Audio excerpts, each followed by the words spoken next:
Hello students, in continuation with salient features of Constitution of India. Point number 9, Directive Principles of State Policy. According to Dr. B.R. Ambedkar, the directive principle of state policy is a novel feature of Indian Constitution. They are listed in Part 4 of the Constitution and they can be classified into three broad categories: socialist, Gandhian, and liberal intellectual. The directive principles are made for promoting the ideal of social and economic democracy. For 10th, salient feature is fundamental duties. We all know the original constitution did not provide for the fundamental duties of the citizen. These were added during the operation of internal emergency in 1975-77 by the 42nd Constitutional Amendment Act of 1976 on the recommendation of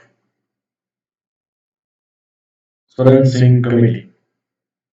As we have discussed in the previous presentation, that 42nd Constitutional Amendment is the mini constitution of India.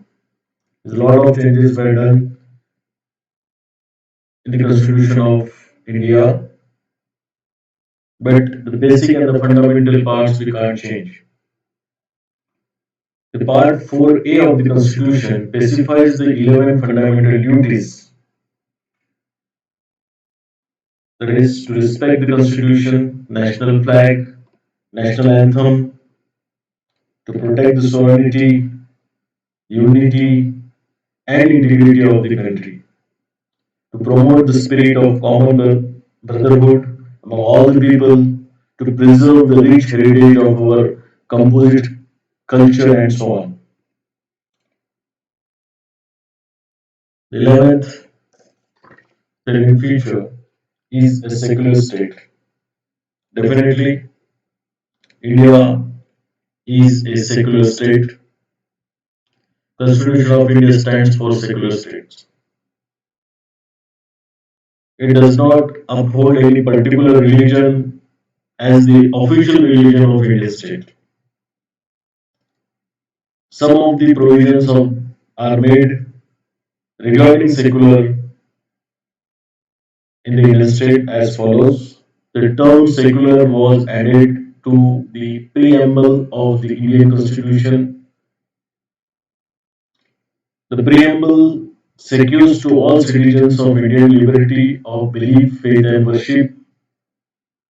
Next, the state shall not deny to any person equality before the law or equal protections of the laws. Next, the state shall not discriminate against any citizen on the ground of religion. Next, equality of opportunity for all citizens in matters of public employment. All persons are equally entitled to freedom of right to freedom of practice, propagate any religion, and to propagate any religion. Every religious denomination or any of its sections shall have the right to manage its religious affairs. Next, no person shall be compelled to pay any taxes for the promotion of particular religion. Next, no religion instruction shall be provided in any educational institution maintained by the state. Next, any section of the civilization shall have the right to conserve its distinct language, script, or culture. And the last one, all minorities shall have the right to establish and administer educational institution of their choice, which was mentioned, all this was mentioned in Article 14 to Article 30 of Constitution of India. And we must be proud that India is a secular country.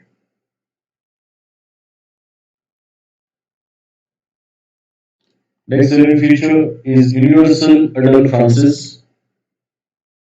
The Indian Constitution adopted universal adult franchise as the basis of election to the Lok Sabha and state legislative assemblies. Every citizen who is more than 18 years of age has a right to vote without any discrimination of caste, race, religion, sex, literacy, wealth, or so on.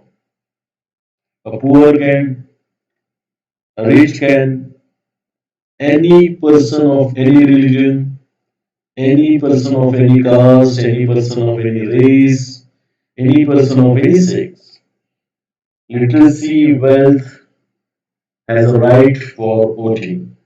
Only the condition is that he must be more than 18 years of age.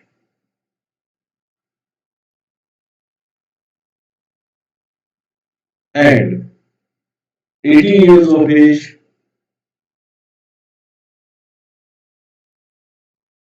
was still up to 1989.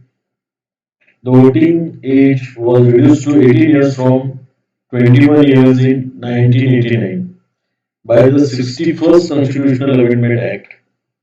Previously it was 21, now it has been reduced to 18 years as the age for voting. So thank you. We'll continue in the next presentation.